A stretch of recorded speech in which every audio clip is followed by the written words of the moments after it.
साथी, अगर आपके परिवार में कोई बुजुर्ग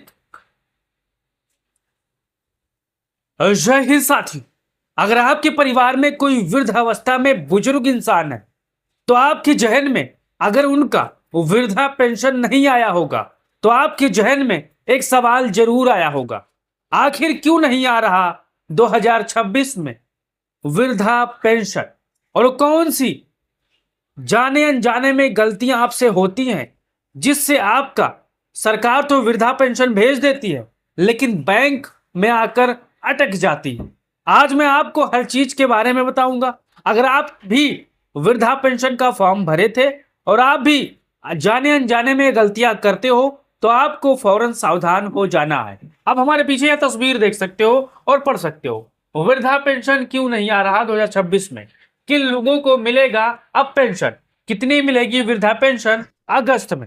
अगर आपके परिवार में भी कोई वृद्धा पेंशन धारक है तो उसके लिए यह महत्वपूर्ण खबर होने वाली है। अब यहां पर शुरुआत करते हैं वृद्धा पेंशन वालों के लिए बड़ी खबर। अगस्त में किसे खाते में आएगा पैसा और किसकी पेंशन पर लग सकते हैं रोक। जैसा कि आपको पता है कल अगस्त का महीना शुरू हो रहा है और अगस्त के दूसरे या तीसरे या चौथे तारीख को वृद्धा पेंशन का पैसा सभी के खाते में आना शुरू हो जाता है। अब यहां पर एक शुरुआत है, यहां पर पेंशन क्यों अटक रही है, असली खेल यहां है। अब देखिए, कई बार सरकार पैसा भेजने को तैयार होती है लेकिन लाभार्थी का रिकॉर्ड और लाभार्थी का नाम मिसलीडिंग से, मिस टाइपिंग से गड़बड़ी हो जाती है। अब देख सकते हो यहां पर भेजने को तैयार है लेकिन लाभार्थी के रिकॉर्ड में छोटी सी गड़बड़ी होने से खाते तक पैसा नहीं पहुंचता। अब देखिए, आधार सत्यापन में दिक्कत, बैंक खाते की समस्या, एनपीसीआई डीपीटी मैपिंग, पीएफएमएस से भुगतान संबंधित समस्या या रिकॉर्ड में जैसी जगह भुगतान को रोक सकती है। यूपी में मामलों में आधार प्रामाणिक और एनपीसीआई मैपिंग की जुड़ी समस्याओं का उल्लेख भी सरकारी रिकॉर्ड में सबसे ज्यादा हुआ है।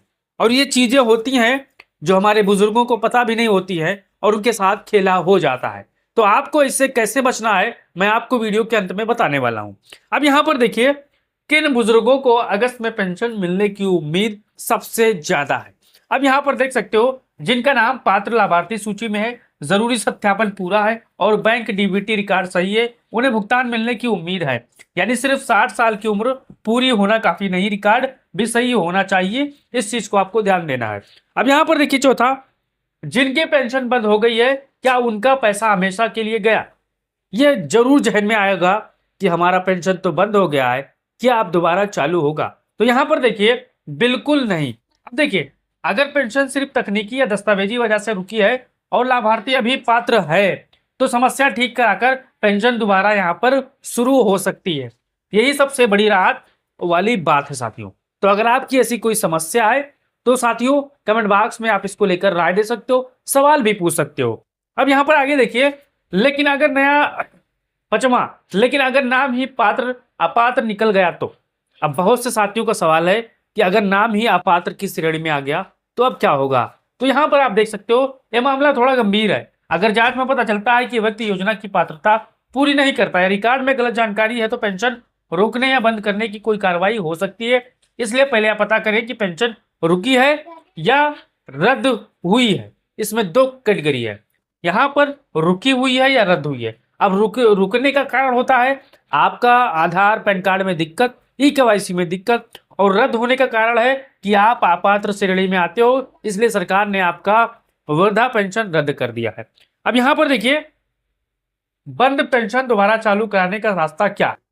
ये बहुत हमारे बुजुर्गों का, नौजवानों का ये सवाल है, जिनके घर में बुजुर्ग हैं उनका सवाल है।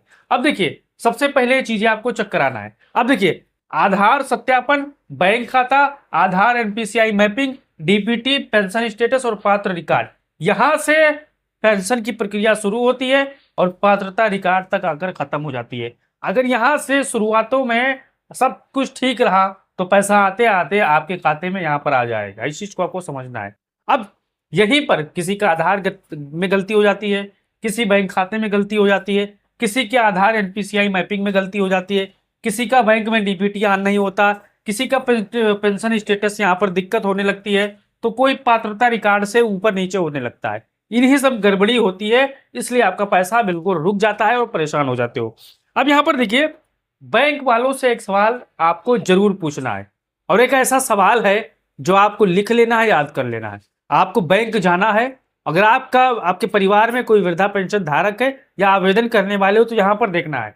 अगर पैसा नहीं आया है तो बैंक जाकर सिर्फ यह मत पूछना कि भैया पेंशन आई है या नहीं आई है।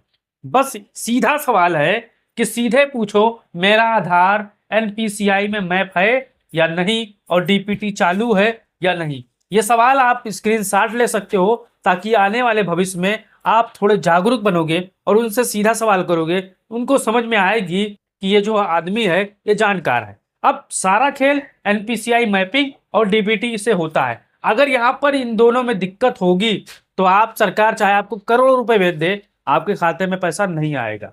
वहां बीच में लटका रहेगा, यानी आसमान से गिरा तो खजूर पे लटक गया। तो इस चीज को आपको ध्यान देना है। अगर कोई सवाल है तो पूछ सकते हो। अब देखिए 9वां, 3,000 वाली बात समझ लो भाई। देखिए बहुत से ऐसे लोग हैं जो फेसबुक पर या यूट्यूब पर वीडियो डालते हैं कि पेंशन बढ़ेगी या घटेगी। तो यहाँ पर सीधा उनके लिए सवाल है, पेंशन कितना मिलेगी। तो यहाँ पर देखिए, अगर 1,000 रुपए प्रति माह के हिसाब से 3 महीने का भुगतान एक साथ आता है अगस्त के महीने में, तो खाते में आपके वृद्धा पेंशन 3,000 आएंगे। नहीं तो फिर एक एक महीने का ही पैसा आपको खाते में आएगा। इसलिए कई जगह 3,000 पेंशन लिखा दिखाई देता है। इसका मतलब जरूरी नहीं है कि मासिक पेंशन 3,000 रुपए हो, सब तीनों महीने का जुड़ा होता है। 1,000 रुपए मासिक पेंशन है, इस चीज को आपको समझना है। तो ये जानकारी, आपको महत्वपूर्ण जानकारी कैसी लगी, अपना राय दीजिए और वीडियो को शेयर करिए। जय हिंद।